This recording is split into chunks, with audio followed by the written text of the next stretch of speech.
बढ़ते हैं यहाँ पर। तो मॉडल पेपर हम स्टार्ट करते हैं। पहले का पार्ट, पहले क्वेश्चन में बहुविकल्पीय प्रश्न होते हैं। तो का पार्ट में देखिए क्या दिया गया है। पहले का पार्ट यहाँ पर दिया गया है एक आव्यूह ए, 2 3 ठीक है 4 -5, और हम बिना समय को लॉस किए हुए एक एक क्वेश्चन पर बढ़ते रहेंगे। कमेंट पर हम ध्यान नहीं देते हैं, मैं पहले ही बता दे रहा हूँ, इसलिए क्योंकि एग्ज़ाम बहुत ज़्यादा करीब है। 8 9 6 7। अब देखिए एक आव्यूह ए दिया गया है, एक आव्यूह बी दिया गया है, 2x2 ऑर्डर के ही, और यहाँ पर वैल्यू पूछी गई है कि 2a + 3b का मान निकालिए। अब ये नॉर्मल क्वेश्चन है, सभी लोग निकाल सकते हैं। आव्यूह ए का 2 से मल्टीप्लाई करना है, चलिए 2 से मल्टीप्लाई कीजिए, 4 हो जाएगा, 6 हो जाएगा, प्रत्येक एलिमेंट से मल्टीप्लाई करना है। 2 चौके 8 हो जाएगा, 2 पंची 10 हो जाएगा, प्लस लगाइए। 3b आव्यूह बी का 3 से मल्टीप्लाई करना है, 8 त्रिक 24 हो जाएगा, और 9 त्रिक कितना हो जाएगा 27 हो जाएगा, 6 त्रिक 18 हो जाएगा, 7 त्रिक 21 हो जाएगा। अब दोनों आव्यूह समान कोड के हैं तो उनको जोड़ा जा सकता है। 4 और 24 कितना हो जाएगा 28 हो जाएगा, 6 और 27 कितना हो जाएगा 33 हो जाएगा, ठीक। 8 और 18 कितना हो जाएगा, तो आप कहेंगे 26 हो जाएगा, -10 और 21 कितना हो जाएगा, तो प्लस का 11 हो जाएगा। अब ऑप्शन देखते हैं, तो ऑप्शन नंबर जो सी है आपके क्वेश्चन का राइट आंसर होगा। आगे बढ़ते हैं खा पार्ट की ओर।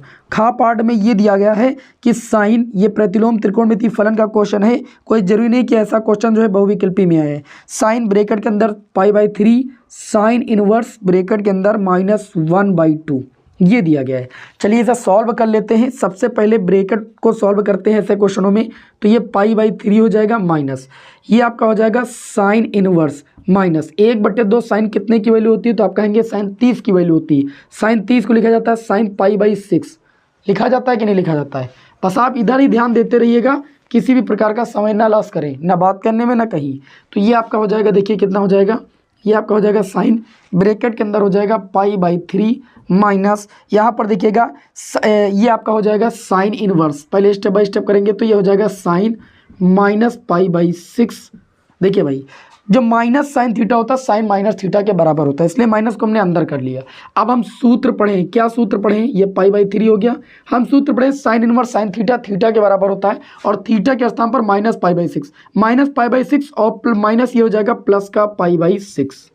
क्लियर, ये आपका हो जाएगा साइन, इन एलसीएम मिल जाएगा 6, ठीक है। तो यहाँ पर देखिए 2π हो जाएगा, और ये आपका हो जाएगा पाई। ये इस तरीके से आपका हो जाएगा साइन 3π/6, 3 दूनी 6, ये हो जाएगा साइन π/2। साइन π/2 का मतलब साइन 90 डिग्री, साइन 90 डिग्री की वैल्यू 1 होती है। तो आपकी इस क्वेश्चन का राइट आंसर हो जाएगा ऑप्शन नंबर 1। आई बात समझ में। बढ़ते हैं आज की क्लास के अगले क्वेश्चन की ओर। गा पार्ट, गा पार्ट में देखिए क्या दिया गया है, दिया गया है यदि x बराबर a ब्रैकेट के अंदर कितना दिया गया भैया t प्लस का साइन t दिया गया है, और उसके बाद एक समीकरण और दी गई है, ये प्राचलिक समीकरण वाला अवकलन है। तो हम एक यहाँ पर देखिए ये समीकरण t के पदों में है, तो इस समीकरण का t के सापेक्ष अवकलन करेंगे तो dx/dt बराबर a, t का t के रिस्पेक्ट में अवकलन 1, साइन t का अवकलन हो जाएगा cos t। इसको समीकरण 1 मान लेंगे। y बराबर हमें क्या दिया था, y बराबर दिया है a1 - cos t, a1 - cos t। ये भी हमारी जो समीकरण है टी के पदों में है, तो इसका टी के सापेक्ष अवकलन करेंगे तो ये हो जाएगा dy/dt, ए आपका बाहर ही रहेगा, 1 का अवकलन 0 हो जाएगा, cos t का अवकलन क्या होता है भैया माइनस का साइन t, तो ये प्लस हो जाएगा, एक पहले से माइनस है ना तो प्लस हो जाएगा। अब इसको मान लेंगे समीकरण 2।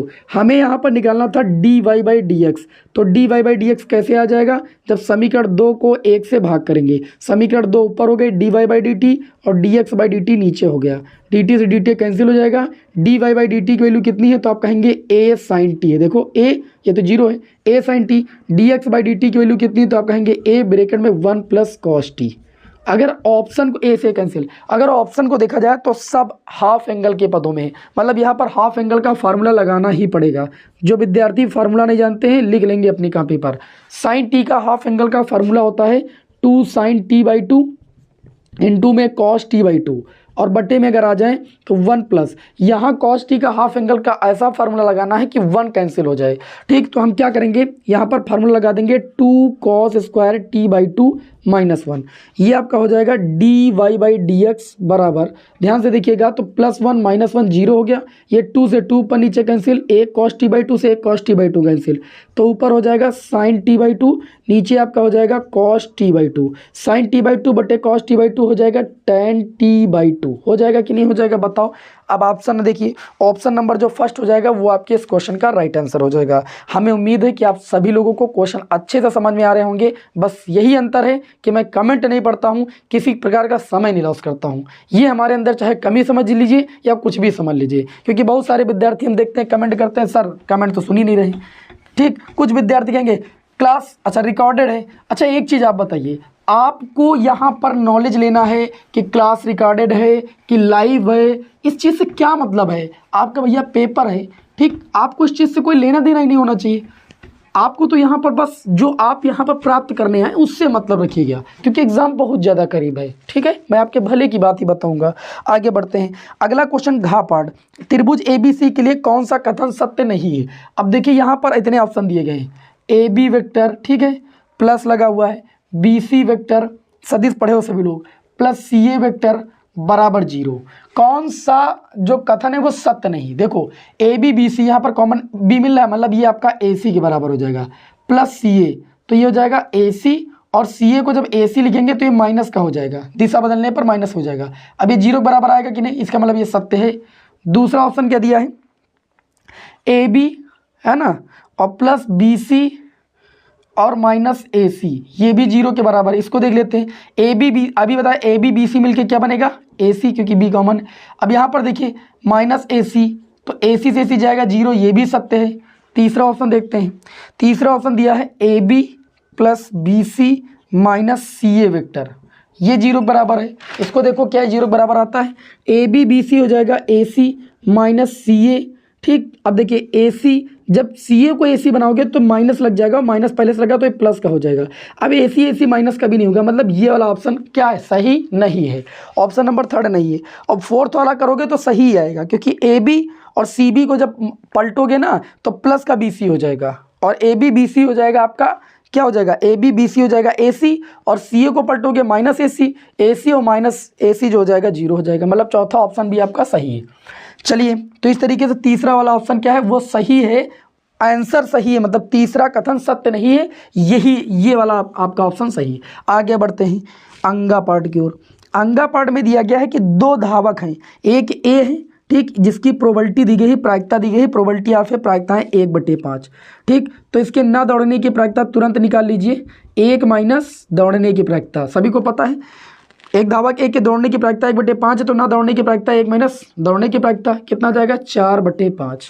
प्रोबेबिलिटी ऑफ अगर B की बात करें तो प्रोबेबिलिटी ऑफ B द्वारा दौड़ जीतने की प्रायिकता दी है 1/4, तो प्रोबेबिलिटी ऑफ B बार मतलब ना दौड़ने की प्रायिकता 1 माइनस 1/4, 4 1 कम 4, ये आ जाएगा 3/4। अब प्रश्न में क्या पूछा गया, बहुत ध्यान से समझना, प्रश्न में पूछा गया किसी के द्वारा दौड़ ना जीतने की प्रायिकता। ठीक है, किसी के द्वारा दौड़ ना जीतने की प्रायिकता, चूंकि घटनाएं स्वतंत्र हैं तो ये आपका प्रायिकता हो जाएगी probability of A bar into में प्रोबेबिलिटी ऑफ B बार।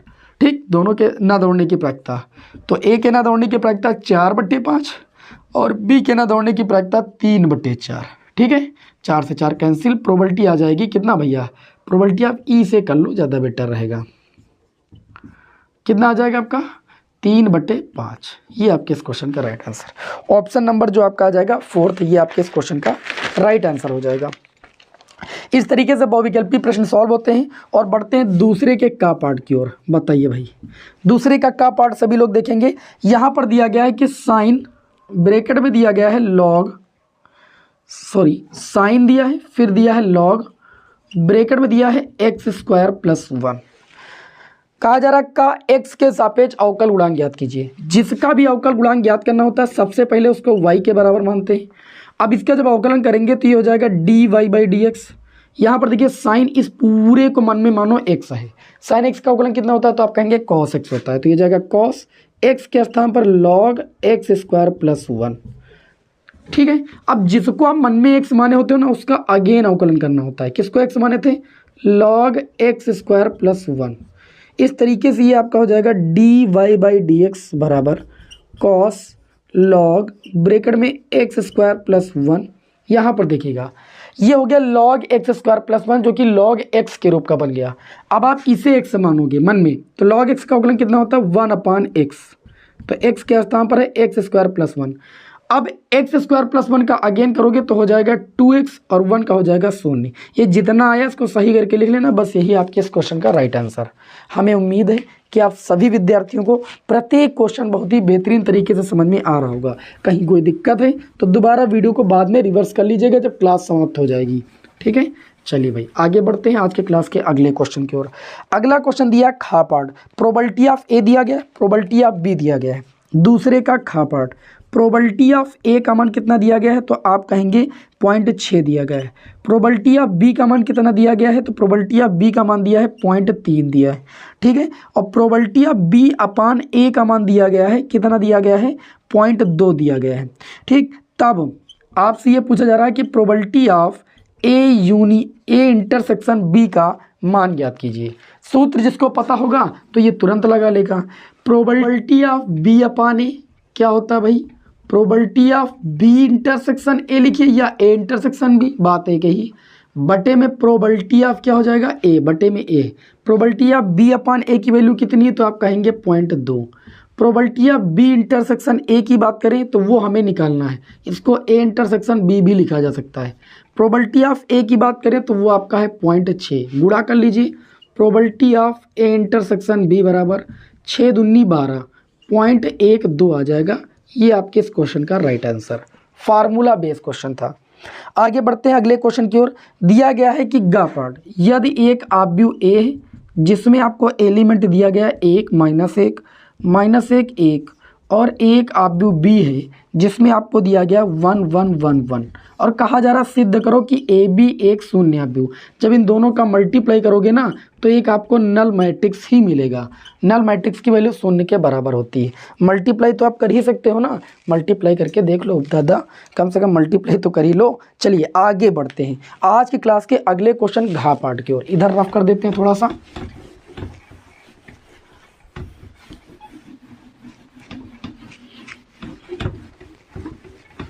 घा पार्ट की ओर बढ़ते हैं। अब देखिए घा पार्ट में क्या दिया गया है। घा पार्ट में ये दिया गया है कि अवकल समीकरण दी गई है। ऐसे ही देख लो प्रश्न को स्क्रीन पर। अवकल समीकरण की कोटि तथा घात बताइए। मैक्सिमम अवकलज जो होता है वही अवकल समीकरण की कोटि कहलाती है। तो ये मैक्सिमम कितनी बार अवकलन हुआ? 3 बार। d3x अपान में dt क्यूब है ना, मतलब 3 बार अवकलन हुआ है। तो अवकलज की मैक्सिमम जो कोटि हो जाएगी वो 3 हो जाएगी। और घात उसी की पावर देखेंगे तो उसकी पावर तो 1 है तो घात 1 हो जाएगी। ये तो सिंपल क्वेश्चन है। आगे बढ़ते हैं। सिद्ध कीजिए fx बराबर 2x, fx बराबर 2x, ठीक है, द्वारा परिभाषित फलन जो है नेचुरल टू नेचुरल, ठीक, प्राकृतिक संख्या से प्राकृतिक संख्या में एकाएकी है किंतु आच्छादक नहीं। अभी इसके पहले क्वेश्चंस मैंने आपको बताया था, आपको याद दिला दें। fx बराबर 3x कहा जा रहा था कि बताओ फलन एकाएकी है कि आच्छादक, लेकिन वहाँ जो फलन था वो रियल टू रियल डिफाइन था, वास्तविक संख्या से वास्तविक संख्या में डिफाइन था, परिभाषित था। लेकिन यहाँ पर जो है प्राकृतिक संख्या से प्राकृतिक संख्या में है परिभाषित। तो यहाँ पर एकाएकी तो हो जाएगा। कैसे? देखो, एकाएकी के लिए तो ये हो जाएगा एकाएकी के लिए। अभी यहाँ पर अगर नेचुरल टू नेचुरल होता तो ये एकाएकी होता, आच्छादक नहीं होता। कैसे नहीं होता, इस क्वेश्चन को समझो। एकाएकी के लिए हम क्या करते हैं, जो fx1 होता है भैया उसको fx2 के बराबर दिखाते हैं। fx1 की वैल्यू हो जाएगी 2x1, fx2 की वैल्यू हो जाएगी 2x2, ठीक। x1 बराबर कितना आ जाएगा? x2। हमने कह दिया कि ये एकाएकी हो गया। आच्छादक के लिए मैंने आपको बताया है कि जो सह प्रांत होना चाहिए वो परिसर के बराबर होना चाहिए। हम बहुत अच्छे से आपको इसको समझा सकते हैं। देखिए यहाँ पर जो फलन है वो प्राकृतिक संख्याओं से प्राकृतिक संख्याओं में क्या है? परिभाषित है। जो फलन है वो नेचुरल टू नेचुरल नंबर परिभाषित है। नेचुरल नंबर क्या होते हैं, 1 2 3 4 डॉट डॉट इन्फिनेटिव तक। यहाँ पर भी 1 2 3 4 5 डॉट डॉट डॉट इन्फिनेटिव तक, क्योंकि जो प्रांत है वो भी प्राकृतिक संख्याओं का है और जो सह प्रांत वो भी प्राकृतिक संख्याओं का है। आच्छादक के लिए क्या होता है कि जो सह प्रांत होता है वो परिसर के बराबर होता है। परिसर का मतलब जो प्रतिबिंब अवयव हो। जैसे यहाँ पर हम देखिए, हमको एफ एक्स बराबर कितना दिया गया है, 2x दिया गया है, हम एफ एक्स बराबर y मानते हैं, ठीक, और x के स्थान पर 1 रखेंगे, मतलब इसका कोई अवयव रखेंगे, तो जब 1 रखेंगे तो f1 की वैल्यू कितनी मिलेगी, 1। f2 रखेंगे, सॉरी fx बराबर 2x दिया है तो 2 मिलेगी, और 2 रखेंगे तो 4 मिलेगा, 3 रखेंगे तो 6 मिलेगा, मतलब 1 का 2, 2 का 4 और 3 का 6, इस तरीके से मिलेगा। अब आप एक चीज़ बताओ, सह प्रांत में जो प्राकृतिक संख्याएं हैं उसमें प्रतिबिंब अवयव एक क्या कभी भी किसी प्राकृतिक संख्या का प्रतिबिंब बनेगा, कभी भी नहीं बनेगा, ठीक। तो हम ये कह सकते हैं, क्या कह सकते हैं, ऐसे चुपचाप लिखेंगे, चूंकि सह प्रांत जो है वो परिसर के बराबर नहीं है। अब आप हमसे प्रश्न उठा सकते हैं कि सर जी वास्तविक संख्याओं में कैसे हो जाएगा, वास्तविक संख्याओं में तो बट्टे वाली संख्या भी आ जाती है ना, तो कोई भी बट्टे वाला नंबर रखोगे तो आ जाएगा, उसमें आ जाएगा, लेकिन इसमें नहीं आएगा, क्योंकि इसमें आपको प्राकृतिक संख्या ही लेनी है, और जब प्राकृतिक संख्या लोगे तो ऐसी कोई प्राकृतिक संख्या नहीं होगी कि एक किसी का प्रतिबिंब हो, ठीक। तो अर्थात जब ये प्रतिबिंब नहीं होगा, ये प्रतिबिंब हो भी सकता है लेकिन ये वाला तो प्रतिबिंब करता ही नहीं होगा, तो एक अवयव ऐसा जरूर रह जाएगा जो प्रतिबिंब अवयव नहीं होगा। और अगर ये प्रतिबिंब अवयव नहीं होगा तो इसका मतलब परिसर में क्या आता है, जो प्रतिबिंब अवयव होते हैं वही तो आते हैं, तो क्या प्रतिबिंब अवयव कभी भी इसके बराबर होंगे, नहीं होंगे, अर्थात सह प्रांत कभी परिसर के बराबर होगा नहीं। सह प्रांत में सारे अवयव आते हैं, परिसर में वही अवयव आते हैं जो प्रतिबिंब अवयव होते हैं, तो कभी भी प्रतिबिंब अवयव सह प्रांत यानी नेचुरल प्राकृतिक संख्याओं के बराबर ही नहीं होगा, अर्थात सह प्रांत कभी परिसर के बराबर नहीं होगा। अर्थात हम कह सकते हैं अतः जो फलन है वो आच्छादक नहीं है, आच्छादक नहीं है। इस तरीके से आपको इस क्वेश्चन को यहाँ पर लगाना था। हमें उम्मीद है कि एक ही आच्छादक आप कभी नहीं भूलेंगे। आगे बढ़ते हैं, अगला जो क्वेश्चन है उसमें ये कहा जा रहा है तीसरे का का पार्ट। अब तीसरे के का पार्ट की ओर बढ़ते हैं, और इसमें क्या दिया गया है, एक आव्यूह दिया गया है। एक आव्यूह क्या दिया गया है, मैं आपके सामने लिख देता हूँ, 2 0 1 2 1 3 और दिया गया है 1 -1 0। कहा जा रहा है तब मान आपको निकालना है a²। देखिए जो क्वेश्चन आप लगा सकते हैं बहुत आसान है, उसे मैं हिंट दे देता हूं, आप उसे प्रैक्टिस करके लगा लिया करें, ठीक है। का मान निकालना है, जैसे a का मान दे दिया गया और इसका मान निकालना है, तो सिंपल सी बात है कि a² मतलब a आव्यूह का 2 बार मल्टीप्लाई करना। अब आव्यूहों का मल्टीप्लाई करना तुमको बताया गया है अच्छे से, वो भी नहीं आता तो गलत बात है भाई। 2 आव्यूहों का मल्टीप्लाई करना है, जैसे संख्याओं का मल्टीप्लाई होता है वैसे आव्यूहों का मल्टीप्लाई होगा भैया, ठीक है। चलिए तो a² हो गया, फिर -5 इंटू a फिर रख दीजिए 2 0 1 है ना, इसको रफ कर दीजिए 2 0 1 2 1 3 1 -1 0, ये 5a हो गया, +6 आइडेंटिटी मैट्रिक्स का मतलब अब 3x3 कोड के आव्यूह, तो आइडेंटिटी मैट्रिक्स यानी तत्समक आव्यूह भी 3x3 कोड का होगा। तत्समक आव्यूह की परिभाषा आप जानते हो, ऐसे मतलब आव्यूह जिसके विकर्ण के एलिमेंट एक हो, बाकी सारे अवयव क्या हो, शून्य हो, तत्समक आव्यूह हो गया। अब इसका गुणा कर दीजिए अंदर से, बाकी घटा दीजिए गुणा करके, बस जोड़ना घटाना है इसमें और कुछ करना ही नहीं। आगे बढ़ते हैं भाई अगले क्वेश्चन की ओर। तो अगला जो क्वेश्चन है वो आपका क्या है, खा पार्ट। इसमें दिया गया कि यदि सदिश, 2 सदिश दिए गए परस्पर लंब है तो लैम्डा का मान निकालिए। ये क्वेश्चन भी एग्जाम में अक्सर रिपीट होता है, ठीक है। चलिए भाई इसको भी देख लेते हैं। सभी विद्यार्थी भाई क्लास को लाइक जरूर कर दें, क्योंकि आपके लाइक से ही हमें मोटिवेशन मिलता है, समझ लीजिए हमको एक प्रकार की ऊर्जा मिलती है। चैनल पर नए हैं तो भैया सब्सक्राइब जरूर करें, जिससे आगे की क्लासों का नोटिफिकेशन आपको मिलता रहे। अभी पेपर आपके ये दूसरा ही पेपर है, तो आगे की क्लासों का नोटिफिकेशन आपको मिलने के लिए चैनल जरूर सब्सक्राइब करना पड़ेगा। चलिए देखते हैं तीसरे का खा पार्ट। यहाँ पर एक सदिश दिया गया है, मान लेते हैं ये वेक्टर ए है, 2i प्लस j और प्लस k दिया गया है, और एक सदिश b दिया गया, वेक्टर b बराबर i minus 4j plus lambda k। कहा जा रहा है कि ये परस्पर लंब है। जब 2 सदिश लंब होते हैं तो इनका जो डॉट प्रोडक्ट होता है वो 0 के बराबर होता है। अब इनका डॉट प्रोडक्ट करेंगे तो i का i के साथ डॉट प्रोडक्ट होगा, हम मतलब जो है डायरेक्ट कर रहे हैं, i डॉट i क्या हो जाएगा, 1 हो जाएगा। अर्थात हमको क्या करना है, 2i plus j plus k का डॉट प्रोडक्ट करना है i minus 4j cap plus lambda के कैप बराबर 0 दिखाना है। आई डॉट आई का मल्टीप्लाई 1 हो जाएगा और 2 एक कम 2 हो जाएगा। जे डॉट जे का मल्टीप्लाई 1, 4 एक कम -4, के डॉट के का मल्टीप्लाई 1 और प्लस लैम्डा बराबर 0। 2 से 4 जाएगा -2 उधर चला जाएगा, लैम्डा बराबर 2। कितना आसान क्वेश्चन। आगे बढ़ते हैं अगले क्वेश्चन की ओर। तो गा पार्ट में क्या दिया गया है? एडजॉइंट मैंने आपको निकालना हजारों बार बताया। एक आव्यूह दिया गया है 2 3, ये 2 क्रॉस 2 कोड का है -4 -6 और प्रश्न में कहा गया जा रहा है तब सत्यापित कीजिए। तब आपको सत्यापित करना है कि a इंटू में एडजॉइंट a बराबर एडजॉइंट a इंटू में a बराबर आपको दिखाना है मॉड a इंटू में आइडेंटिटी मैट्रिक्स। और ये बहुत सिंपल सा क्वेश्चन है, ठीक, ये बिल्कुल भी कठिन नहीं है। किसी दिए गए आव्यूह का हमने जो है सहखंडज आव्यूह निकालना बताया, ठीक है। सहखंडज आव्यूह निकालिए, उसके बाद उसका परिवर्त निकालोगे तब एडजॉइंट ए आएगा। तो आव्यूह ए दिया है, इसका एडजॉइंट निकाल लीजिए, दोनों का मल्टीप्लाई कर दीजिए। यहाँ पर उल्टा मल्टीप्लाई कर दीजिए, वही आना चाहिए। और यहाँ पर इस आव्यूह के सारणिक का मान आप आराम से निकाल सकते हो। सारणिक का मान निकालने के लिए सारणिक का चिन्ह बनाओगे, -4 6, ठीक है। और चलिए यहाँ पर सारणिक का मान कैसे निकालते हैं सभी विद्यार्थी जानते हैं। 6 दूनी कितना हो जाएगा -12, -4 3 12, ये प्लस का 12, ये 0 आएगा आपका। अर्थात यहाँ पर भी एक नल मैट्रिक्स आएगा, यहाँ पर भी गुणा करने पर एक नल मैट्रिक्स आएगा और यहाँ पर भी नल मैट्रिक्स ही आएगा, क्योंकि मॉड ए की वैल्यू 0 आई ना, तो 0 से मल्टीप्लाई करने पर 0 ही आएगा। तो आप चेक कर लीजिएगा इसका मल्टीप्लाई, ये तीनों आपस में बराबर आएंगे। बहुत सिंपल क्वेश्चन था। आगे बढ़ते हैं घा पार्ट की ओर। अब घा पार्ट में देखिए क्या बोला जा रहा है। घा पार्ट में ये बोला जा रहा है, क्या बोला जा रहा है ध्यान से समझिए। घा पार्ट में बोला जा रहा है दर्शाइए की, है ना, दर्शाइए कि fx बराबर दिया है x²। मैंने कंटिन्यूटी भी कई बार आपको अच्छे से पढ़ाया हुआ है, सब वन शॉट ही बेहतर है। x² + 5x + 3 और कहा जा रहा है कि x बराबर 3 पर जो फलन है वो क्या सतत है, यानी कंटिन्यूअस है। किसी भी दी गई लिमिट पर कोई फलन सतत कब होता है? जब उस लिमिट पर जो फलन की वैल्यू हो, जैसे हम x बराबर 3 पर फलन की वैल्यू निकालेंगे 3 का स्क्वायर प्लस 5 गुणे 3 और प्लस 3, अर्थात 3 का स्क्वायर 9, 5 3 15 और प्लस 3, 15 3 18 और 9 कितना हो जाएगा 27। ये फलन की वैल्यू आ गई। फिर हम निकालते हैं left hand limit x tend to 3 minus fx, 3 से हल्की कम वैल्यू पर, तो ये हो जाएगा limit x tend to 3 minus fx की वैल्यू कितनी है?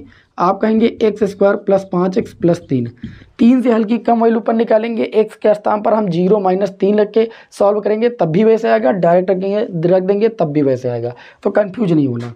3 से कम वैल्यू के लिए निकालेंगे 3 का स्क्वायर प्लस 5 गुणे 3 प्लस 3, ये भी आपका 27 ही आएगा।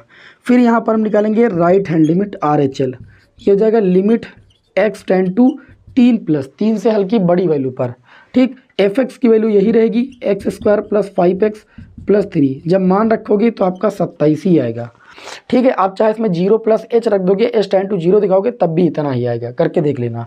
तो लिखेंगे चूँकि कि दी गई लिमिट पर जो फलन की वैल्यू यानी f3 जो है और LHL जो है और RHL जो है ये आपस में इक्वल हैं, और जब ये तीन चीज़ें आपस में इक्वल होती हैं तो हम कहते हैं इस दी गई लिमिट पर जो फलन है वो कंटिन्यूअस होता है। अर्थात हम कह सकते हैं कि x बराबर 3 पर यहाँ पर फलन क्या है? सतत है। किसी भी फलन को सतत होने के लिए उस लिमिट पर फलन की वैल्यू LHL और RHL तीनों की वैल्यू का इक्वल होना जरूरी है, तभी फलन सतत माना जाएगा। ये मैंने आपको बता रखा है पहले से। आगे बढ़ते हैं अगले क्वेश्चन की ओर। क्वेश्चन नंबर 4 का का पार्ट, ठीक है। चलिए 4 के का पार्ट को देख लेते हैं, और इसमें एक प्रायिकता का क्वेश्चन दिया गया है, हल्का क्वेश्चन है अभी, ठीक है। चलिए सर आप कर देता हूँ।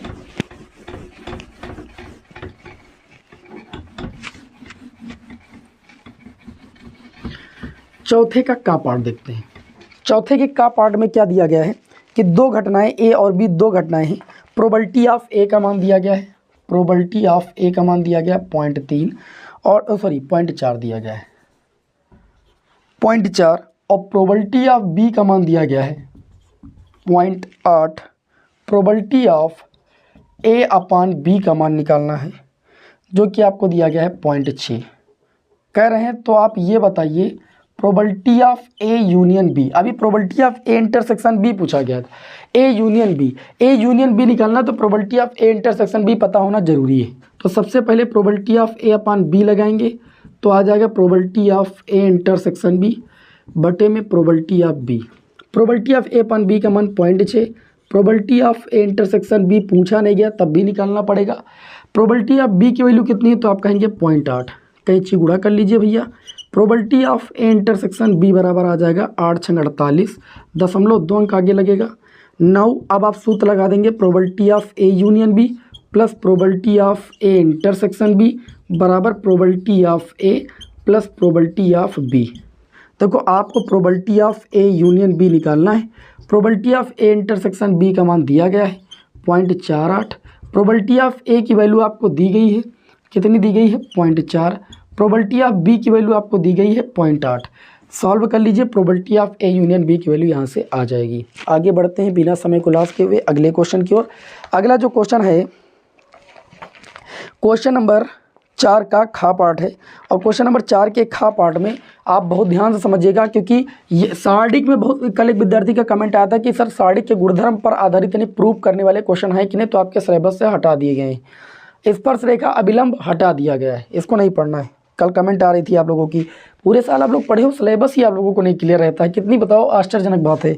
चौथे का खा पार्ट, चौथे का खा पार्ट, तो चौथे के खा पार्ट में दिया गया है कि यदि किसी त्रिभुज के शीर्ष दिए गए, त्रिभुज के शीर्ष -2, 0, ठीक है, और दिया गया है 0, 4, और दिया गया है 0, k, ये शीर्ष है। तो त्रिभुज का क्षेत्रफल 4 इकाई दिया गया है, त्रिभुज का क्षेत्रफल दिया गया है 4 वर्ग इकाई। तो k का मान निकालिए।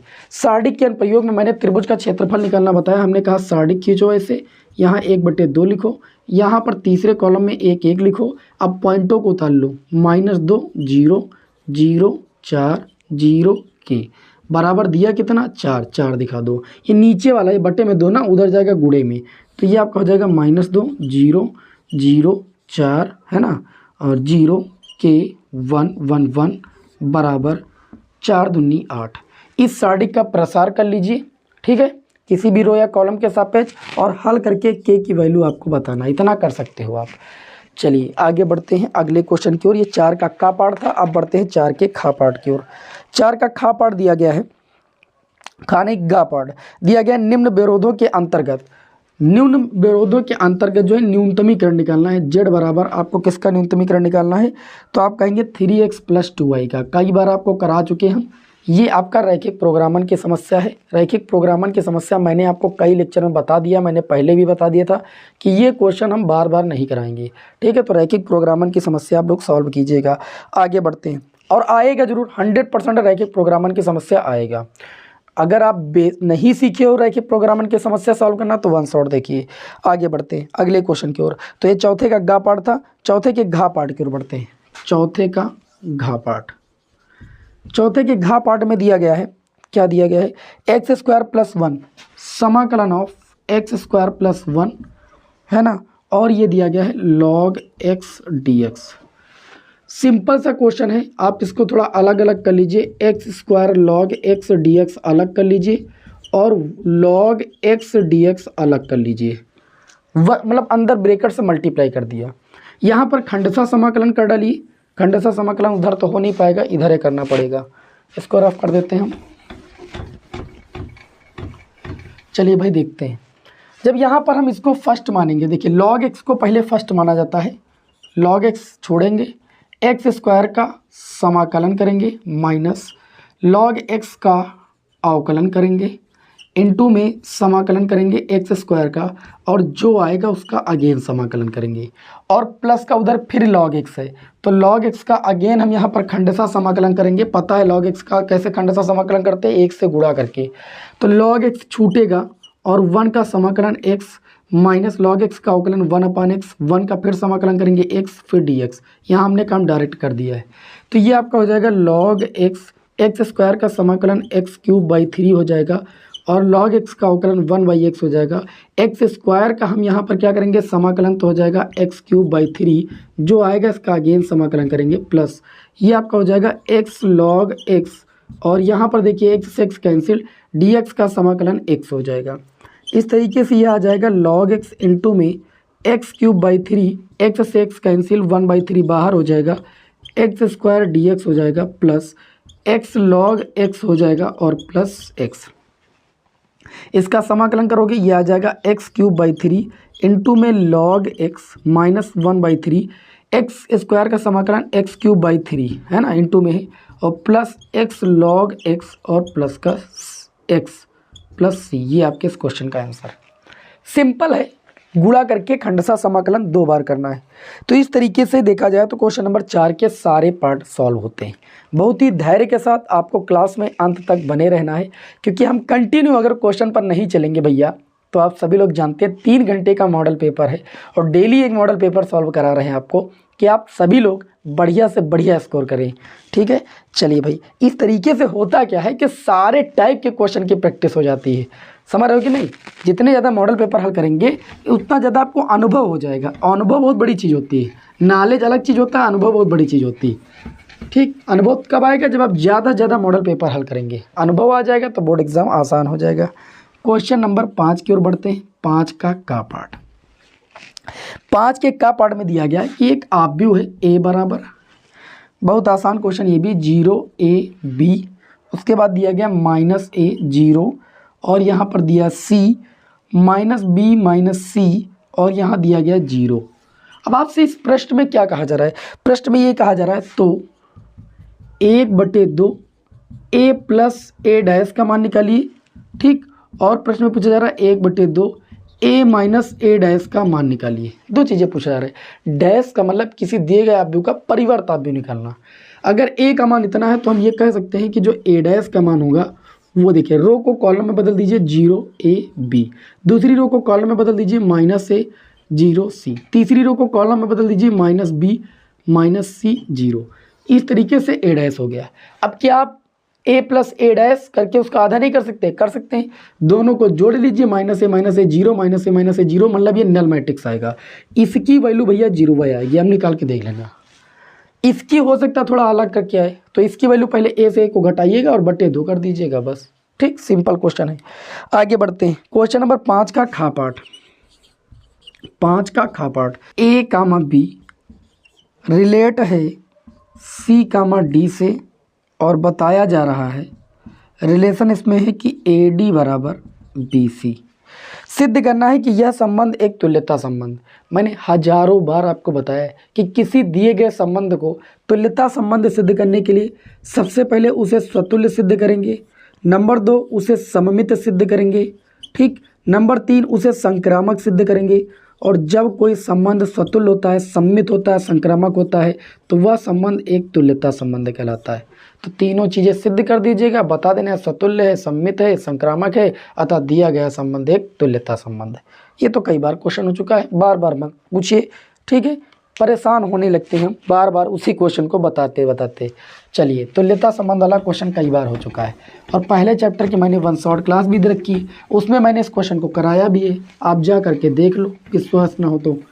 वहाँ पर मैंने इस क्वेश्चन को उठाया था, तुल्यता संबंध वाले कई क्वेश्चनों को उठाया है। हमको लग रहा है कोई टाइप का बाकी नहीं रखा मैंने। आगे देखिए तो गा पार्ट, ये थोड़ा सा हटके क्वेश्चन आया समाकलन के अनुप्रयोग का। इसमें कहा जा रहा है कि एक रेखा दी गई है 2y बराबर 5x प्लस 7। ठीक है, x अक्ष तथा x बराबर 2 और x बराबर 8 के बीच घिरे भाग का क्षेत्रफल निकालना है। तो क्षेत्रफल जो होता है अभीष्ट छायांकित भाग का क्षेत्रफल, लिमिट दी गई है 2 से 8, सूत्र होता है y dx, x अक्ष से घिरे भाग का क्षेत्रफल y dx होता है। तो a बराबर लिमिट 2 से 8, y की वैल्यू निकालेंगे तो कितना आ जाएगा 5x प्लस 7 बटे में 2, यही तो आएगा, और dx 2 उधर चला जाएगा। अब यहाँ पर हो जाएगा a बराबर, देखिए लिमिट 2 से 8, 5x बटे 2 dx का अलग हो जाएगा, प्लस लिमिट 2 से 8, 7 बटे 2 dx का अलग हो जाएगा। a बराबर 5 बटे 2 बाहर कर लेंगे, x का समाकलन करेंगे, x²/2 आ जाएगा, लिमिट 2 से 8, यहाँ पर 7 बटे 2 बाहर हो जाएगा, 2 से 8, और ये आपका dx हो जाएगा। a बराबर 5 बटे 2 और 1 बटे 2 बाहर हो जाएगा, x² के स्थान पर 8 रखेंगे, 8 का स्क्वायर माइनस लोअर लिमिट रखेंगे 2 का स्क्वायर, प्लस 7 बटे 2 dx का समाकलन x हो जाएगा, लिमिट 2 से 8 हो जाएगी।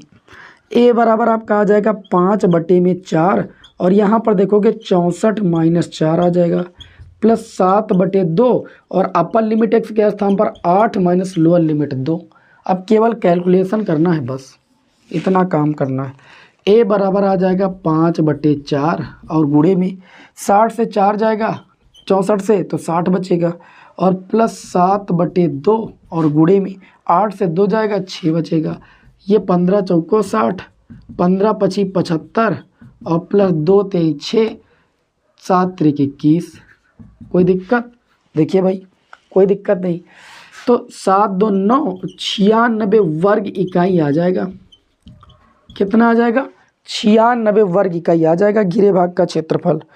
चलिए भाई अगले क्वेश्चन की ओर भाई बढ़ें, बिल्कुल अगले क्वेश्चन की ओर बढ़ेंगे बिना समय को लॉस किए हुए। तो अगला जो क्वेश्चन है हमारा वो है आपका 5वें का गा पार्ट था, ये घा पार्ट होगा। 5वें के घा पार्ट में बोला गया है यदि y इक्वल टू, ध्यान दीजिएगा, घा पार्ट में बोला गया है यदि y equal to sine inverse 2x अपान में 1 प्लस एक्स स्क्वायर हो तो ये बताओ d/dx की वैल्यू क्या होगी। ये प्रश्न पत्र देखा जाए तो कहीं कहीं पर क्वेश्चन आसान भी, कहीं कहीं पर क्वेश्चन हार्ड भी। अब यहाँ पर इस टाइप के क्वेश्चन को सॉल्व करने के लिए आपको बताया गया है कि x को मानोगे आप tan थीटा, ठीक, तो ये y बराबर हो जाएगा साइन इनवर्स, ये हो जाएगा 2 tan थीटा। देखिए हम tan थीटा माने क्यों हैं, क्योंकि tan थीटा मानेंगे तो 2 tan थीटा अपान में 1 प्लस tan स्क्वायर थीटा, ये बन जाएगा साइन 2 थीटा का फार्मूला। तो ये हो जाएगा 1 प्लस tan स्क्वायर थीटा। अब ये आपका हो जाएगा y equal to sine inverse sine, ये 2 थीटा का फार्मूला है तो ये आ जाएगा sign inverse sine theta, theta के बराबर थीटा के स्थान पर 2 थीटा, y बराबर 2, थीटा की वैल्यू कितनी है तो यहाँ से आप थीटा की वैल्यू निकाल लीजिए, थीटा मानी हुई वैल्यू है tan इनवर्स x आएगी तो 2 tan इनवर्स x हो गई। और जब तुम इसका अवकलन करोगे तो dy/dx बराबर आ जाएगा 2 अपान में tan इनवर्स x का अवकलन 1 अपान एक्स स्क्वायर।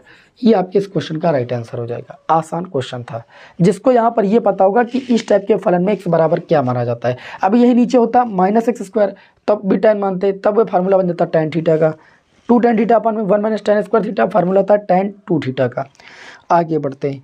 इस तरीके से देखा जाए तो यहाँ पर घा पार्ट भी हो गया और अंगा पार्ट देखते हैं। अंगा पार्ट, अंगा पार्ट में ये दिया गया है कि सरल करो tan इनवर्स ब्रैकेट में दिया है √1 प्लस एक्स स्क्वायर माइनस 1 और बटे में दिया है x। कहा जा रहा है कि इसे सरलतम रूप में लाओ, अर्थात सरल मान ज्ञात कीजिए। सरल रूप में कैसे ला सकते हो, देखो हमने इस टाइप का मैं बताया कि अगर बाहर tan इनवर्स है तो लगभग आपको x बराबर tan थीटा मानकर ही क्वेश्चन को सॉल्व करना होगा। ठीक, चलिए x बराबर tan थीटा मान लिए थोड़ी देर के लिए, तो ये आपका हो जाएगा tan इनवर्स, बहुत ध्यान से समझिएगा, √1 plus tan square theta minus 1 और नीचे x है tan थीटा रखेंगे, ये हो जाएगा tan inverse 1 plus tan square theta sec square theta हो जाएगा -1 बटे में tan थीटा। अब आगे देखिए क्या हो जाएगा, ये हो जाएगा tan inverse sec square theta under root से बाहर निकलेगा तो सेक थीटा -1 और बटे में कितना हो जाएगा tan थीटा। ये हो जाएगा tan इनवर्स सेक थीटा को लिख सकते हैं 1 अपान कॉस थीटा -1 और tan थीटा के स्थान पर साइन थीटा बटे में कितना हो जाएगा cos थीटा। अब इसे आप सॉल्व करेंगे तो ये आपका आएगा कितना, चलिए सॉल्व कर देते हैं क्योंकि सॉल्व करना भी काफ़ी है इसमें, ऐसे नहीं है 4-5 नंबर में क्वेश्चन आया है, कुछ ना कुछ तो दम आई। हमको लगा था ये सॉल्व हो गया बड़ी जल्दी। ये हो जाएगा tan इनवर्स, ऊपर देखिए 1 माइनस कॉस थीटा बटे में कॉस थीटा पूरे के बटे में साइन थीटा बटे में कॉस थीटा, कॉस से कॉस कैंसिल, ये हो जाएगा tan inverse 1 minus cos theta बटे में साइन थीटा। और अभी आपको छुटकारा नहीं मिला है, अब आपको कॉस थीटा और साइन थीटा के हाफ एंगल वाले फार्मूले लगाने पड़ेंगे। तो ये क्या हो जाएगा भैया, देखिए भाई 1 माइनस कॉस थीटा का हाफ एंगल वाला फार्मूला क्या होता है 1 माइनस 2 साइन स्क्वायर थीटा/2 होता है, लेकिन बाहर माइनस तो ये प्लस हो जाएगा। साइन थीटा का हाफ एंगल वाला फार्मूला होता है 2 साइन थीटा/2 इंटू में कॉस थीटा/2, ये होता है -1 + 1 आपका 0 हो जाएगा और ऊपर नीचे 2 भी कैंसिल, साइन से एक साइन भी कैंसिल, ऊपर हो जाएगा साइन थीटा/2 नीचे हो जाएगा कॉस थीटा/2। तो साइन थीटा/2 और बटे कॉस थीटा/2 ये फार्मूला हो जाएगा tan थीटा/2। tan इनवर्स tan थीटा/2 होता है थीटा/2।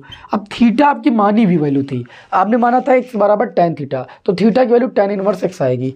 तो यहाँ से हम थीटा की वैल्यू रखेंगे tan इनवर्स x बटे में 2। और अगर आप कहीं गलती कर दिए, आप यहाँ पर थीटा के पदों में आंसर लिख दिए तो गलत हो जाएगा, क्योंकि सवाल में कहीं पर थीटा नहीं था, x था, तो x के पदों में ही आंसर लाना है। बात समझ में है कि नहीं? तो इस तरीके से देखा जाए तो पांचवे के सारे पार्ट होते हैं सॉल्व। अब हम बढ़ते हैं क्वेश्चन नंबर 6 की ओर। क्वेश्चन नंबर 6 के सारे पार्ट आपको सॉल्व करके दिखाते हैं यहाँ पर, ठीक है? इसे रफ कर दें। तो क्वेश्चन नंबर 6 के का पार्ट में आपको रैखिक प्रोग्रामन की समस्या को हल करना है, और रैखिक प्रोग्रामन की समस्या को हल करना हर एक विद्यार्थी जानता है, इसको बताने की कोई आवश्यकता नहीं है। चलिए, अगर किसी को कोई दिक्कत है तो वन शॉट देख सकता है, मैंने रैखिक प्रोग्रामन की समस्या का भी वन शॉट दे रखा है। आगे चलिए यहाँ पर देखते हैं क्वेश्चन नंबर 6 का खा पार्ट। ये प्रायिकता का क्वेश्चन है, थोड़ा सा हटके है, इसलिए इस पर थोड़ा सा ध्यान दीजिए। क्वेश्चन नंबर 6 का खा पार्ट, इसमें प्रोबेबिलिटी ऑफ ए का मान दिया गया है, कितना दिया गया है? तो आप कहेंगे 1/4। प्रोबेबिलिटी ऑफ बी का मान दिया गया है, कितना दिया गया है? 1/2। Probability of A intersection B का मान दिया गया है 1/8। आपसे प्रश्न में ये पूछा जा रहा है, तो आप ये बताइए probability of A dash intersection B dash का मान क्या होगा भाई?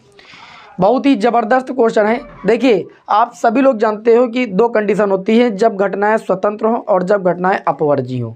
अपवर्जी घटनाएं होती हैं तो ए इंटरसेक्शन बी का मान होता है, जो probability of A intersection B का मान होता है वो 0 के बराबर होता है। घटनाएं स्वतंत्र होती हैं तो probability of A intersection B का मान होता है प्रोबेबिलिटी ऑफ ए इंटू में प्रोबेबिलिटी ऑफ बी। तो यहाँ पर पहले चेक करेंगे कि घटनाएं स्वतंत्र हैं कि अपवर्जी हैं। तो इसके लिए हम करेंगे क्या, सबसे पहले यहाँ पर देखिए प्रोबेबिलिटी ऑफ ए का मान अगर आपका 1/4 है, तो यहाँ से आप प्रोबेबिलिटी ऑफ ए डैश का मान निकालेंगे तो 1 माइनस, सभी को पता है घटना ना घटित होने की प्रायिकता बराबर 1 माइनस घटना के घटित होने की प्रायिकता। घटना के घटित होने की प्रायिकता 1/4, सॉल्व करोगे तो ये 3/4 आ जाएगा। अच्छा, प्रोबेबिलिटी ऑफ बी का मान आपको दिया गया है, कितना दिया गया है? 1/2। तो आप प्रोबेबिलिटी ऑफ बी डैश का मान निकालेंगे तो 1 माइनस प्रोबेबिलिटी ऑफ बी यानी घटना के घटित होने की प्रायिकता 1/2, इसका मान 1/2 ही आएगा।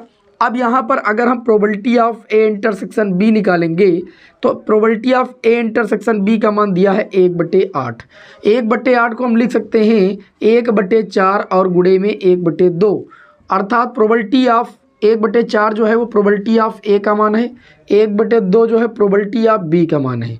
दोनों का मल्टीप्लाई है probability of A intersection B, अर्थात हम कह सकते हैं ये जो स्थिति है ये स्वतंत्र घटनाओं की है। अतः यहाँ पर हम कह सकते हैं अतः ए व बी दोनों स्वतंत्र घटनाएं, क्या भाई? दोनों स्वतंत्र घटनाएं हैं। ये दोनों स्वतंत्र घटनाएं, ये चीज़ यहाँ पर क्लियर हो गई है, आप देख पा रहे हैं।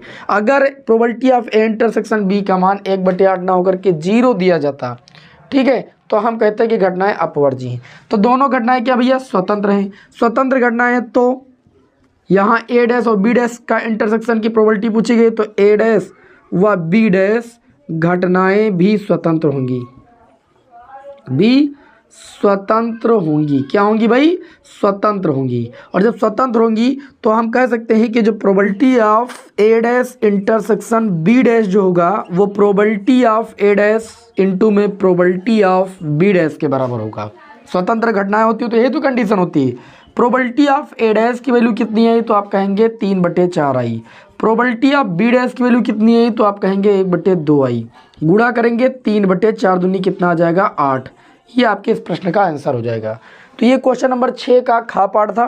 क्वेश्चन नंबर 6 के गा पार्ट की ओर बढ़ते हैं। बिना समय को लॉस किए हुए सारे क्वेश्चन 5-5 नंबर वाले हैं, तो बहुत ध्यान से देखिएगा, क्योंकि 5-5 नंबर वाले क्वेश्चनों का जो वेटेज होता है वो आपका कितना होता है भाई? 50 अंक का 10 क्वेश्चन होते हैं।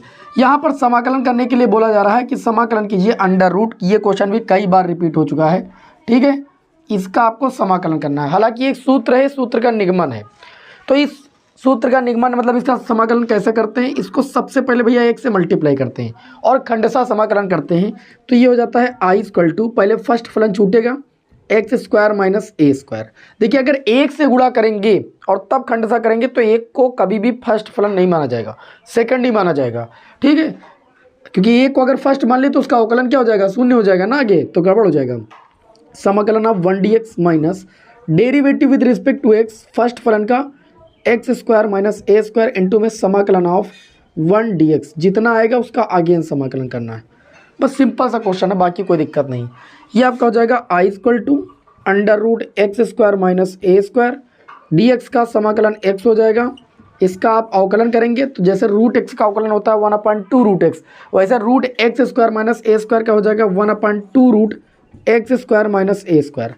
अब जिसको एक्स माना उसका अगेन भी तो करोगे, एक्स स्क्वायर माइनस ए स्क्वायर का अगेन करोगे तो 2x हो जाएगा, ए स्क्वायर का तो 0 हो जाएगा, dx का करोगे तो x हो जाएगा और बाकी ये dx हो जाएगा। i इक्वल टू हो गया under root x square minus ए स्क्वायर। ठीक, आगे आप x लिख सकते हो यहाँ पर, और यहाँ पर अगर आप ध्यान से देखेंगे तो 2 से 2 कैंसिल, ऊपर हो जाएगा x का गुणा एक्स स्क्वायर, नीचे हो जाएगा एक्स स्क्वायर माइनस ए स्क्वायर और dx हो जाएगा। कोई समस्या? कोई समस्या नहीं। अब वही पुराना काम, ऊपर ए स्क्वायर घटाएंगे, ए स्क्वायर जोड़ेंगे, तो ये i इक्वल टू हो जाएगा x root x square minus ए स्क्वायर। यहाँ पर क्या करेंगे, एक्स स्क्वायर माइनस ए स्क्वायर बटे में रूट एक्स स्क्वायर माइनस ए स्क्वायर dx अलग कर लेंगे, प्लस वाला अलग करेंगे, लेकिन चूंकि बाहर माइनस है ना तो जाएगा तो वो भी क्या कर देगा, माइनस ही कर देगा। ए स्क्वायर अपान में under root x square minus ए स्क्वायर, ये dx हो जाएगा। अब आप लोग बताइएगा, i equal to X root x square minus A square हो गया। यहाँ पर देखो तो इसकी पावर 1 है और नीचे पावर अंडर रूट मतलब आधी है, तो जब इसको हम कैंसिल करेंगे तो ये हो जाएगा केवल under root x square minus ए स्क्वायर dx। यहाँ पर ए स्क्वायर बाहर हो जाएगा, 1/रूट एक्स स्क्वायर माइनस ए स्क्वायर का समाकलन तो हर एक विद्यार्थी को आता ही होगा, इसमें किसी को कोई समस्या नहीं होनी चाहिए। चलिए इसे रफ कर देते हैं। सभी विद्यार्थी, जिन विद्यार्थियों ने अभी तक क्लास को लाइक नहीं किया भैया लाइक जरूर कर दें। ठीक, और चलिए देखते हैं इसको आगे, है ना, शेयर भी कर दिया करें आप सभी लोग। ये आपका हो जाएगा i equal to X under root x square minus A square minus, ये चीज़ देखो i के बराबर है कि नहीं, और वहाँ पर देखो तो ये हो जाएगा माइनस ए स्क्वायर। ये सूत्र होता है log x plus under root x square minus ए स्क्वायर, 1/अंडर रूट एक्स स्क्वायर माइनस ए स्क्वायर का ये समाकलन होता है। प्लस सी आप जोड़ दीजिएगा मन होगा तो, आई स्क्वायर ये आई इधर आ जाएगा, 2i हो जाएगा, 2i बराबर x root x square minus ए स्क्वायर माइनस ए square log x plus under root x square minus ए स्क्वायर। 2 जाएगा बटे में, i बराबर आ जाएगा 1/2, है ना, 1/2 ब्रैकेट के अंदर x under root x square minus ए square log x plus under root x square minus ए स्क्वायर। ये आपके इस क्वेश्चन का आंसर हो जाएगा। ये सवाल जो समाकलन के बहुत इंपॉर्टेंट है भैया, ठीक है, हाँ, तो इनको बिल्कुल भी हल्के में ना ले। ये था हमारा क्वेश्चन नंबर 6 का घ पार्ट। अब हम बढ़ते हैं क्वेश्चन नंबर 6 के घ पार्ट की ओर। क्वेश्चन नंबर 6 का घ पार्ट एक अवकल समीकरण का क्वेश्चन है, और यहाँ पर अवकल समीकरण का विशिष्ट हल पूछा गया है। ध्यान से समझिए, क्वेश्चन नंबर 6 का घ पार्ट, इसमें कहा गया है कि अवकल समीकरण dy/dx बराबर -4xy स्क्वायर, यही प्रभाव होता है भैया मॉडल पेपर ज़्यादा से ज़्यादा सॉल्व करने का, यही प्रभाव होता है कि आप नए नए क्वेश्चनों से आपका सामना होता है। ठीक है, अब यहाँ पर दिया गया है कि यदि y बराबर 1 और x बराबर 0, ये दिया गया है, हम करेंगे क्या, बहुत ध्यान से समझो। सबसे पहले वही पुराना काम, x वाले एक तरफ y वाले एक तरफ, तो इसको लिख सकते हैं dy/y स्क्वायर, और इधर आपका हो जाएगा माइनस का 4x dx हो जाएगा कि नहीं बताइए। अब जब x वाले एक तरफ y वाले एक तरफ हो जाते हैं तो कर देते हैं हम समाकलन। जब समाकलन कर देंगे तो इस y स्क्वायर का करेंगे तो y की पावर -2 हो जाएगा, -2 + 1 ये हो जाएगा माइनस का 1/y समाकलन करके देख लीजिएगा। माइनस ये हो गया 4x का समाकलन करेंगे तो x²/2 आई बात समझे, प्लस c कर देंगे -1/y बराबर ये आपका कितना हो जाएगा, ये आपका हो जाएगा 2 दूनी 4 माइनस का 2x² प्लस का c। अब कंडीशन विशिष्ट हल में क्या होता है कि जो x y का मान होता है वो पहले रख के c का मान निकालते हैं, और जो c का मान आ जाता है उसको उठा के फिर यही रख देते हैं, बस यही समीकरण का विशिष्ट हल हो जाता है। विशिष्ट हल में c का मान निकाल के रखना होता है, मेन काम यही। तो देखिए आगे क्या करेंगे इसमें हम, ये आपका हो जाएगा, देखिए लिखेंगे जब हमको इसमें y का मान 1 रखना था, x का मान 0 रखना था, ठीक है, यही तो काम करना है। तब यहाँ से हम ये कह सकते हैं कि -1/y का मान 1 हो गया, -2 × x का मान 0 प्लस c बराबर कितना आएगा -1। c का मान उठा के यहीं रख दो, तब जो समीकरण का हल हो जाएगा वो कितना हो जाएगा -1/y बराबर -2x² और c का मान रख दिया -1, क्योंकि c का मान -1 आया। माइनस दोनों पक्षों में कॉमन लेंगे तो माइनस माइनस कैंसिल हो जाएगा, 1/y बराबर आपका हो जाएगा 2x² + 1। ठीक, दोनों इधर माइनस है इधर माइनस कॉमन लिया, काट दिया। अब इसको आप सही करके लिख लीजिए, 1 बराबर 2x² और प्लस y। आपके इस क्वेश्चन का यही आंसर हो जाएगा। ओके, किसी विद्यार्थी को कोई दिक्कत? कोई दिक्कत नहीं।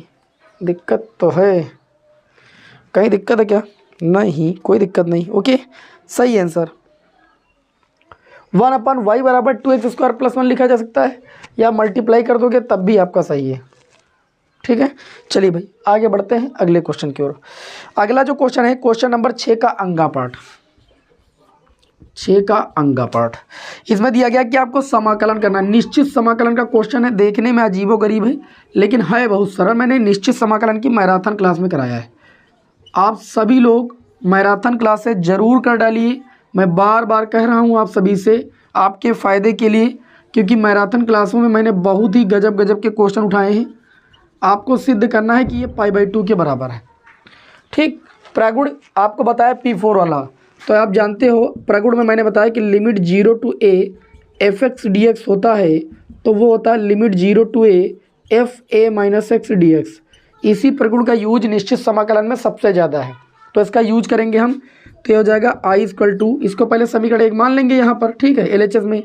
फिर लिमिट 0 to π cos x के स्थान पर upper limit x, upper limit -x मतलब cos π - x।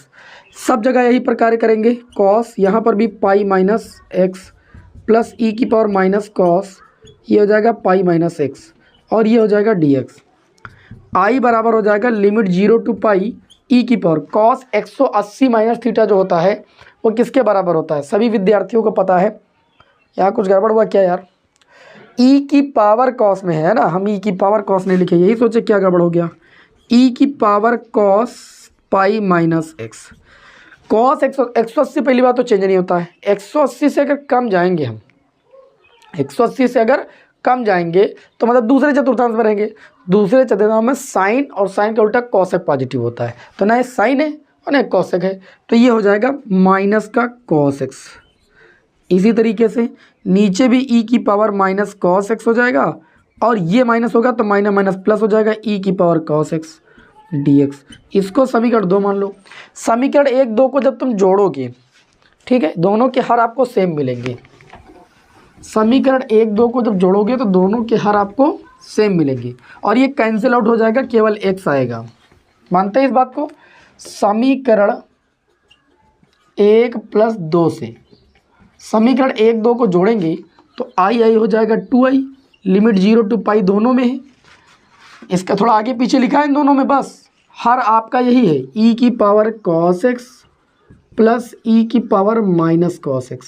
ऊपर e⁻- cos x और e⁻cos x आपस में जुड़ जाएगा क्योंकि हर सेम थे, और ये हो गया dx। अब दोनों चीज़ें सेम होती है तो ऊपर नीचे हो जाती है कैंसिल।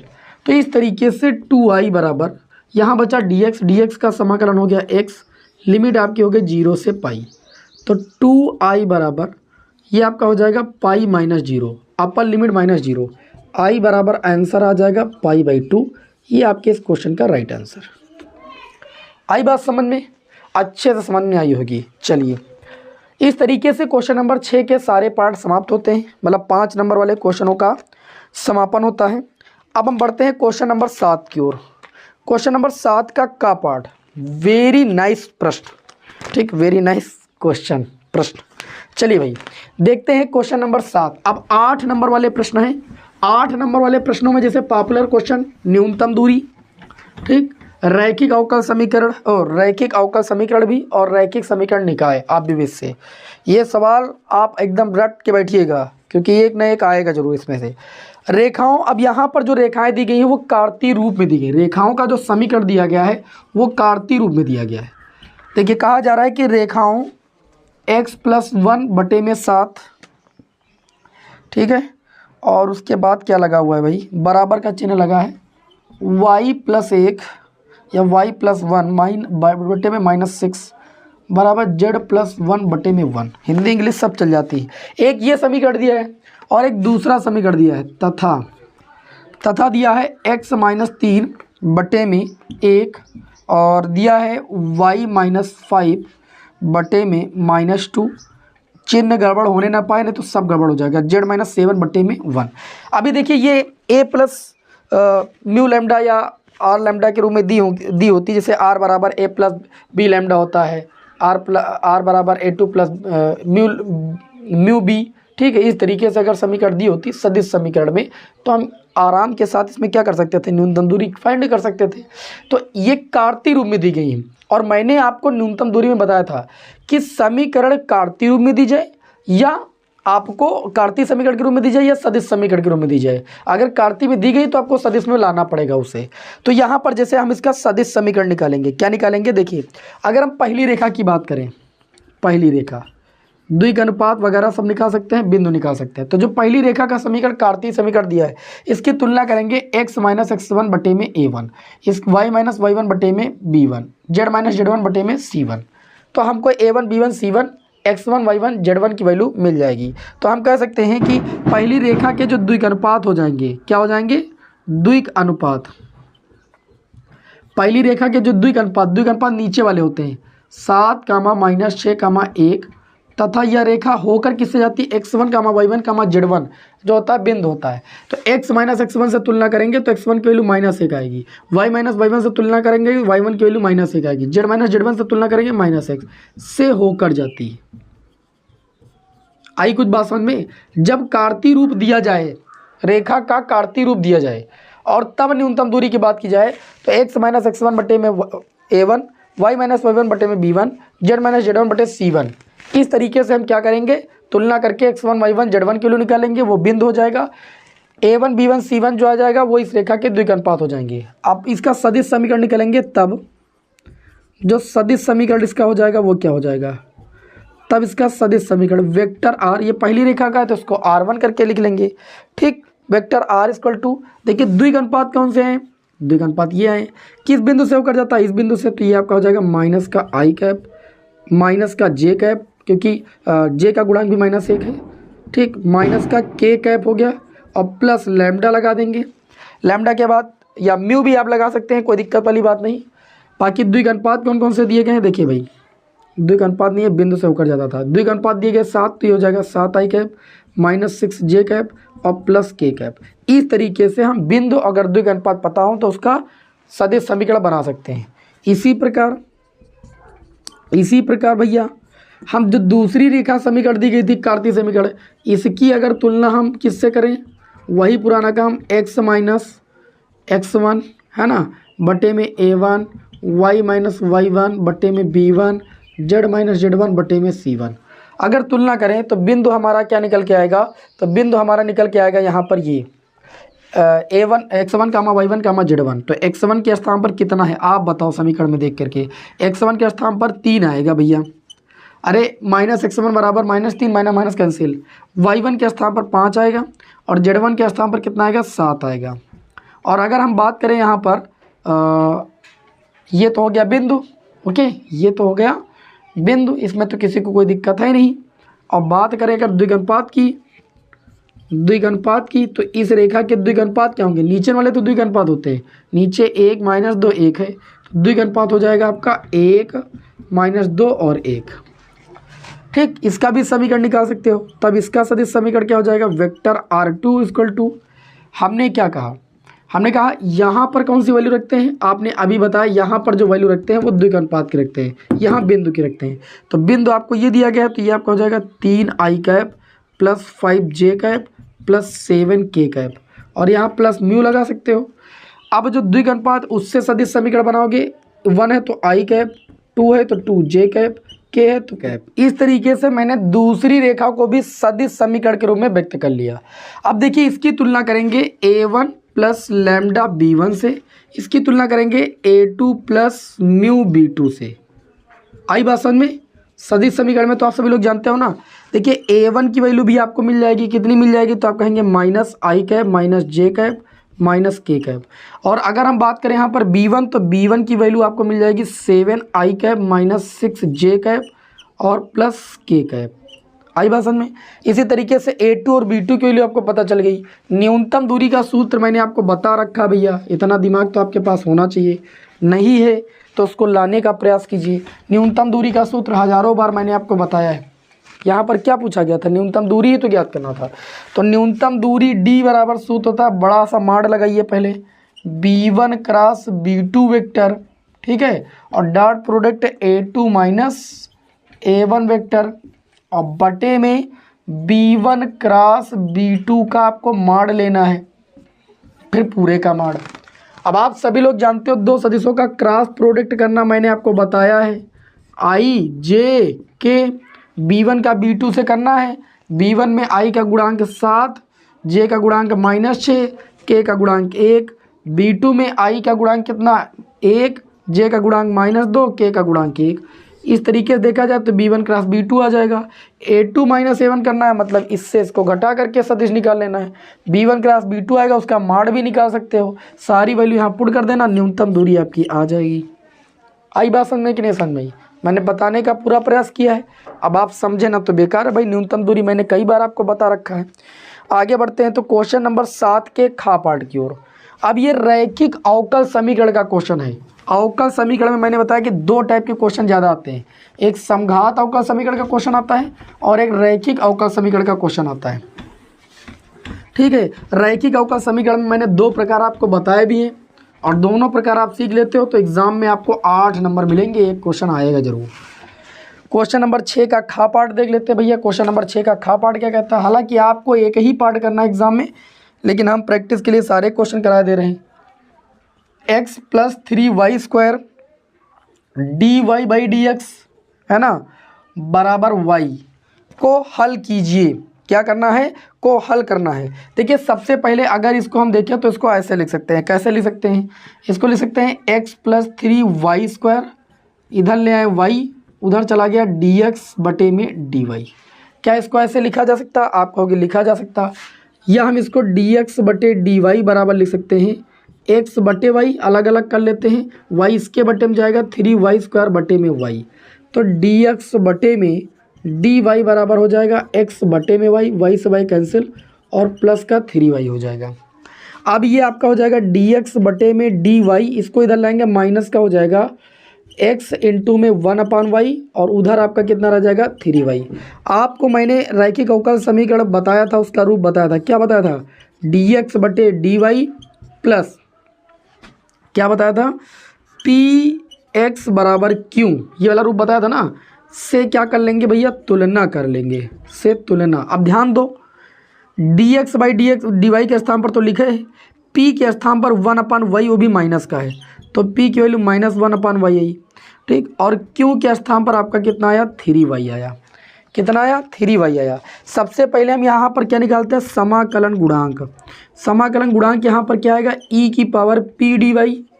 इस रूप के लिए e⁻p/dy होता है, जब dy/dx होता है तो e⁻p/dx होता है, यही अंतर होता है, ठीक है। सीख लीजिए अच्छे से, अगर आपने सीखा तो बहुत अच्छी बात है। इंटीग्रेशन फंक्शन आ जाएगा, e⁻ समाकलन ऑफ p की वैल्यू कितनी है? -1/y, और ये हो जाएगा dy। इंटीग्रेशन फंक्शन बराबर e⁻−1/y का समाकलन कितना होता है? log y। तो इंटीग्रेशन फंक्शन की वैल्यू हो जाएगी e⁻log y⁻−1, -1 उधर चला गया।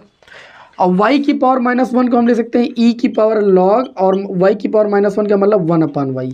और ये आप प्रॉपर्टी पढ़े हो लॉगरिथमिक की, ये किसके बराबर होगा? 1/y के बराबर होगा। e⁻log में जो भी होता है उसकी वैल्यू वही हो जाती है, ठीक है। ये लॉगरिथमिक की प्रॉपर्टी होती है। इंटीग्रेशन फंक्शन की वैल्यू आ गई। अब हम लिखते हैं अतः समीकरण का हल, समीकरण का हल, ठीक। यहाँ पर dx/dy है, क्या है भाई? dx/dy है, तो x इंटू में इंटीग्रेशन फंक्शन लिखते हैं। अगर dy/dx के रूप का होता तो y इंटू इंटीग्रेशन फंक्शन लिखते। बाकी वही पुराना काम, बराबर इधर q इंटू में इंटीग्रेशन फंक्शन जो आएगा लिख करके, और इंटू में क्या कर देंगे भैया? dy, और प्लस का c। अब इसमें वैल्यू रखना है केवल बस। देखो ये हो जाएगा x, इंटीग्रेशन फंक्शन की वैल्यू 1/y, 1/y, कोई दिक्कत? कोई दिक्कत नहीं। और यहाँ पर ध्यान दीजिएगा, क्यों की बात करें, क्यों कितना आया था? तुलना करने पर 3y आया था। इंटू में integration function 1/y dy plus का c, ये हो गया x बटे y और y से y कैंसिल, 3 हो गया बाहर dy प्लस का c। तो x बटे y बराबर 3 dy का समाकलन कितना हो जाएगा y प्लस c। ये आपके इस क्वेश्चन का राइट आंसर हो जाएगा। हमें उम्मीद कि आप सभी लोगों को क्वेश्चन अच्छे से समझ में आया होगा। हमने बता रखा है कि रैखिक अवकल समीकरण का क्वेश्चन 100% आपके एग्जाम में आना है, तो उसको सीरियस लेकर के सीख डालिए और साथ ही में जो है समघात अवकल समीकरण को भी अच्छे से सीख डालिए। तो ये था हमारा क्वेश्चन नंबर 7 का खा पार्ट। क्वेश्चन नंबर 7 का ये खा पार्ट था। अब बढ़ते हैं क्वेश्चन नंबर 8 के का पार्ट की ओर। 8वें में भी एक क्वेश्चन पूछा जाता है 8 नंबर में, और 9वें में भी एक करना होता है 2 में से। तो हमें तो यहाँ पर सब कराने हैं ना, जो करा चुके हैं वही भले ना कराएं, बाकी तो हमें सब कराने हैं।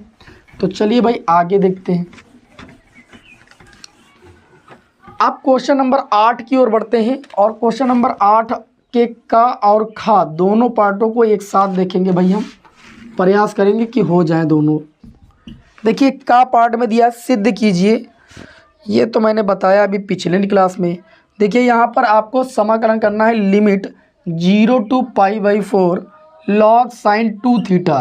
याद कीजिए मैंने आपको ये कराया है, आपको निश्चित जहाँ ना मिले तो निश्चित समाकलन की मैराथन क्लास देख लो। -π/2 है कि π/4 है log 2, ये चीज़ प्रूफ करना है। इसको मैंने कराया अभी पिछली ही क्लास में, इसको बार बार कराने की जरूरत नहीं। अभी जिसके पहले वाला मॉडल पेपर सॉल्व कराया उसमें भी मैंने आपको कराया है। उसके बाद इसका खा पार्ट दिया गया है। चलिए खा पार्ट यहीं देख लेते हैं। दिया गया है कि यदि x √1 + y और प्लस y √1 + x बराबर आपका 0 है, तो सिद्ध कीजिए। सिद्ध करना, ये अवकलन का क्वेश्चन है आपकी एनसीईआरटी बुक के उसका क्या कहते हैं विविध प्रश्नावली का, ठीक, या किसी एक्सरसाइज में आपको मिलेगा। और ये बहुत इंपॉर्टेंट भैया क्वेश्चन है, ये एग्ज़ाम में पुट ज़रूर होता है, और पुट होगा तो 5 से 8 नंबर में ही आएगा, ये भी समझ लीजिए। इसका देखिए फॉर्मेट होता है x √1 + y, इसको उधर ले जाएंगे तो -y √1 + x।